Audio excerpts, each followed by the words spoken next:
Hello students, good morning.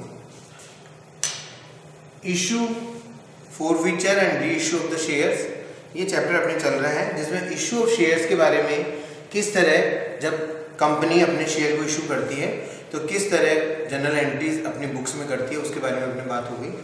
अब आता है अपने four feature of share. Four feature of shares. Four feature of shares को हिंदी में बोलते हैं अंशों का हरण।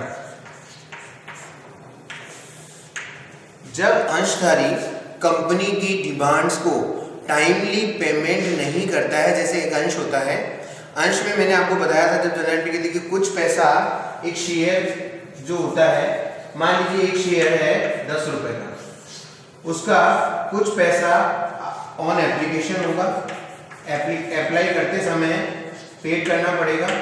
फिर ऑन अलॉटमेंट जब कंपनी डिसाइड कर देगी कि हमको इतने अंश इनको देने हैं तब वो होगा ऑन अलॉटमेंट। और फिर होगा कोई फर्स्ट कॉल हो, कोई सेकंड कॉल हो।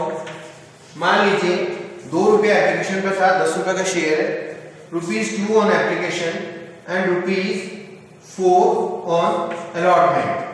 तो कितने हो गए? 2 और 4 6, बाकी बच गया 4। मान लीजिए 2-2 रुपए की ये फर्स्ट एंड सेकंड कॉल कर ली गई। इस प्रकार कंपनी के पास में सारा पैसा इकट्ठा हो जाएगा। जब सारी कॉल्स वगैरह कंप्लीट हो जाएगी, पूरे 10 रुपए एक शेयर पर आ जाएंगे।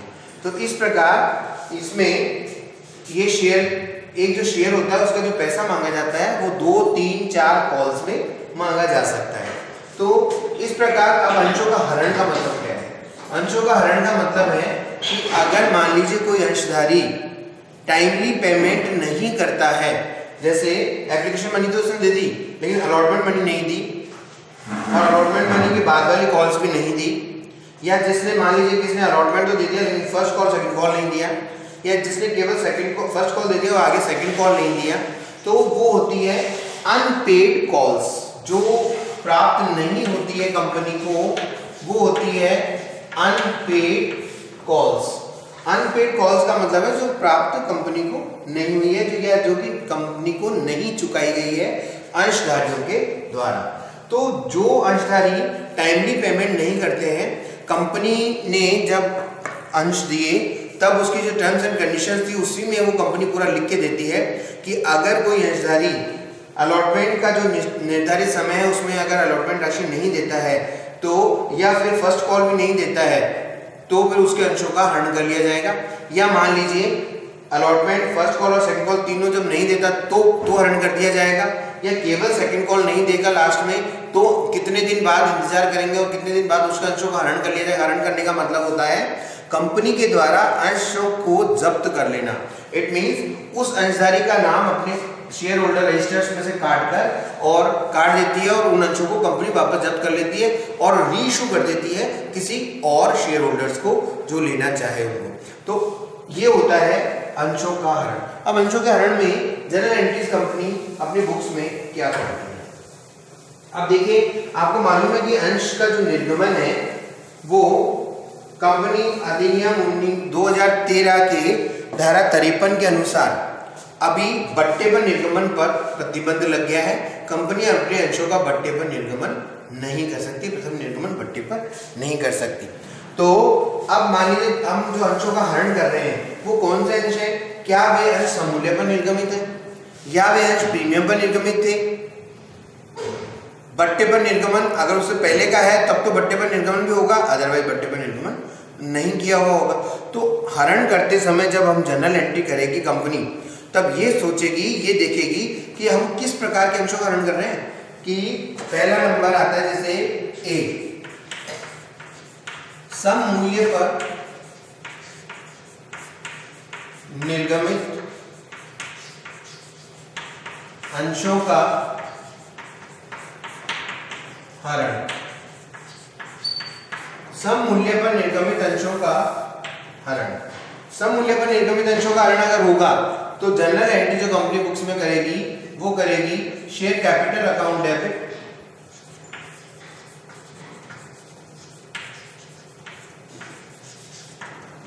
Share capital account debit. देखिए अभी तक जितने भी अंश जनता में निकाले, हमेशा आपने देखा होगा इश्यू ऑफ शेयर करते समय हमने शेयर कैपिटल कभी भी डेबिट नहीं हुआ, हमेशा क्रेडिट में आता है share capital account, share capital account, share capital account.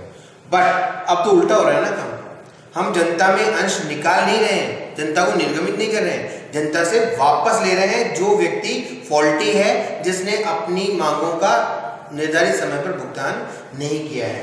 तो शेयर कैपिटल अकाउंट डेबिट हो गया। ये कितनी राशि से होगा? मांगी गई राशि से, मांगी गई राशि से।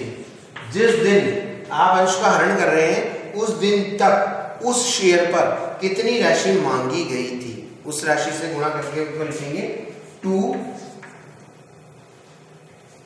अनपेड कॉल्स, जिसको हम लिख सकते हैं टू अनपेड कॉल्स।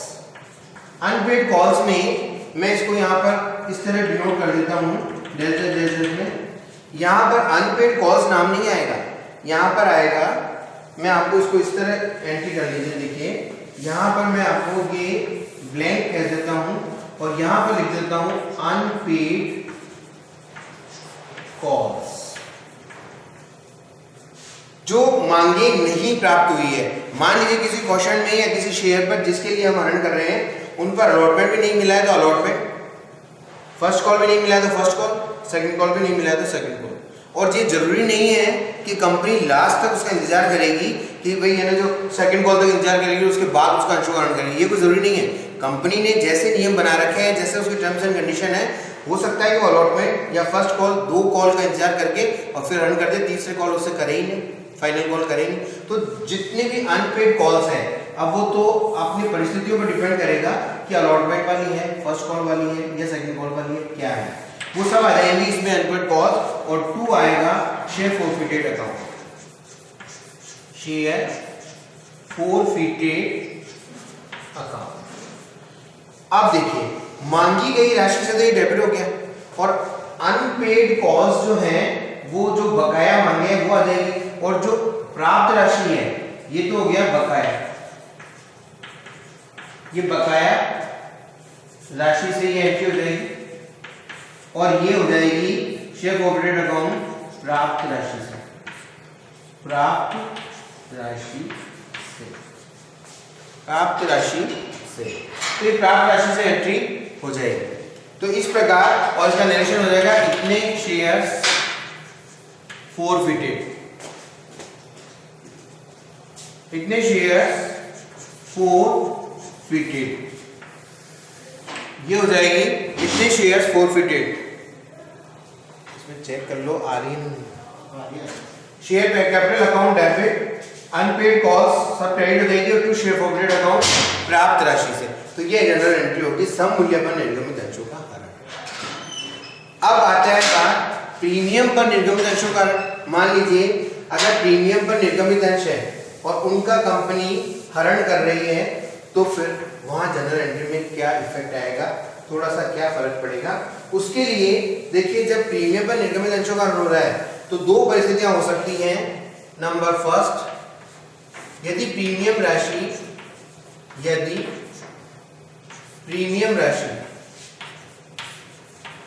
प्राप्त हो गई, यदि प्रीमियम राशि प्राप्त हो गई, यदि कंपनी को प्रीमियम की राशि प्राप्त हो गई हो और उन अंशों का हरण कर रहे हैं जिनके ऊपर प्रीमियम की राशि तो प्राप्त हो चुकी थी, तो फिर कंपनी अपनी बुक्स में सिक्योरिटीज प्रीमियम अकाउंट को कहीं भी शो नहीं करेगी। सीधा सीधा एंट्री होगी शेयर कैपिटल अकाउंट डेबिट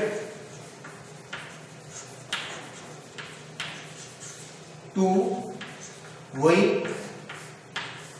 बकाया मांगों से, जो मांगे बकाया है, यहां पर वही बात है मांगी गई राशि से, अब तक कितनी राशि मांग ली गई उससे मांगी गई राशि से, और 2 share forfeited account, 2 share forfeited account, ये एंट्री होगी प्राप्त राशि से, प्राप्त राशि से। और वही नरेशन होगा इतने शेयर्स fitted, ये एंट्री हो जाएगी। This is the very simple entry, just like I issue of shares on at par. अगर सम मूल्य पर निर्गमित अंशों का जैसे हरण करते हैं, बिल्कुल सेम एंट्री हुई है वही। आप कहेंगे सर इसमें उसमें कोई फर्क ही नहीं है। हाँ, बिल्कुल फर्क नहीं है, क्योंकि जब सिक्योरिटीज प्रीमियम की राशि कंपनी को प्राप्त हो जाती है तो बिल्कुल उसी तरह एंट्री करती है जिस तरह एक समूल्य पर निर्गमित अंशों के हरण के लिए करती है। और क्योंकि प्रीमियम की अमाउंट कहीं भी शो नहीं करेगी, वो उस एंट्री में कहीं पर भी प्रीमियम अमाउंट नहीं शो होगा। अब सेकंड परिस्थिति आती है, यदि प्रीमियम की राशि प्राप्त नहीं हुई हो, तो प्रीमियम की राशि अगर प्राप्त नहीं हुई, मैं यहीं पे शो कर दूं आपको, यदि प्रीमियम की राशि प्राप्त, ये तो बात हो ही गई। अगर प्रीमियम की राशि प्राप्त नहीं हुई है तो यहां पर एक सिक्योरिटीज प्रीमियम के नाम से अकाउंट और डेबिट किया जाएगा। यदि प्रीमियम की राशि प्राप्त नहीं हुई हो,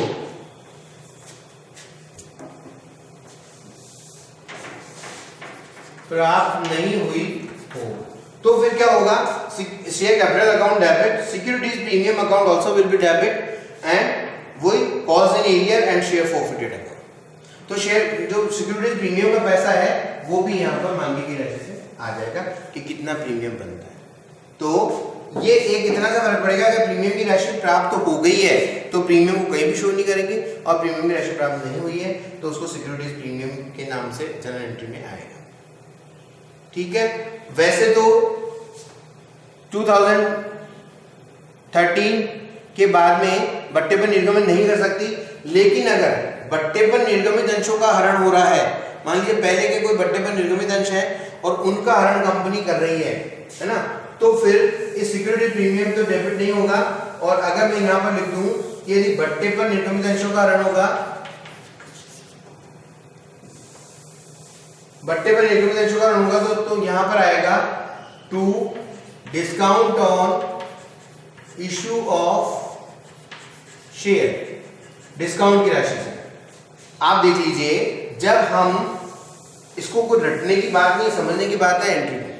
जब हम कोई भी चीज को जब इशू करते हैं कि सिक्योरिटी प्रीमियम पर आप शेयर को इशू करते हैं, तब तो सिक्योरिटी प्रीमियम अकाउंट क्रिएट होता है। और डिस्काउंट पे इशू करते हैं तो डिस्काउंट चूंकि the loss of for the company due to discount on issue of shares will be debited. लेकिन यहाँ पर तो उल्टा हो रहा है ना सारा काम। यहाँ तो हम उन अंशों को वापस ले रही है कंपनी, वापस ले रही है, सारा काम उल्टा होगा। सिक्योरिटी प्रीमियम अभी भी आपने देखा कि प्रीमियम पर निर्गमित अंशों का हरण में सिक्योरिटी प्रीमियम को डेबिट किया गया। डिस्काउंट को अगर उसका हरण कर रहे हैं अंश का, तो डिस्काउंट को जो कि डेबिट होता है निर्गमित करते समय, तो डिस्काउंट को क्रेडिट करेंगे। तो ये होता है फोरफिचर ऑफ द शेयर्स, कि अंशों का हरण जो टाइमली पेमेंट नहीं करते हैं उनका कंपनी हरण कर लेती है, और हरण के बाद में हरण कर लेती है। और हरण के समय क्या जनरल एंट्रीज उसकी in the books of the company, share forfeited account कैसे खुलता है और किस तरह जनरल एंट्रीज होती है, इसके बारे में ये बात हुई। जिसमें वो जो फॉरफिचर करते समय बस इतना ही ध्यान रखना है जनरल एंट्री के लिए कि वो जिस शेयर का फॉरफिचर किया जा रहा है वो पहले किस मूल्य पर निर्गमित है, क्या एट पार है, क्या डिस्काउंट पे है, क्या प्रीमियम पर है, तो उसके अकॉर्डिंग हल्का सा चेंज जनरल एंट्री में आता है। Thank you. नेक्स्ट क्लास में पुनर्निर्गमन के बारे में, इसके बारे में बात करेंगे। Thank you.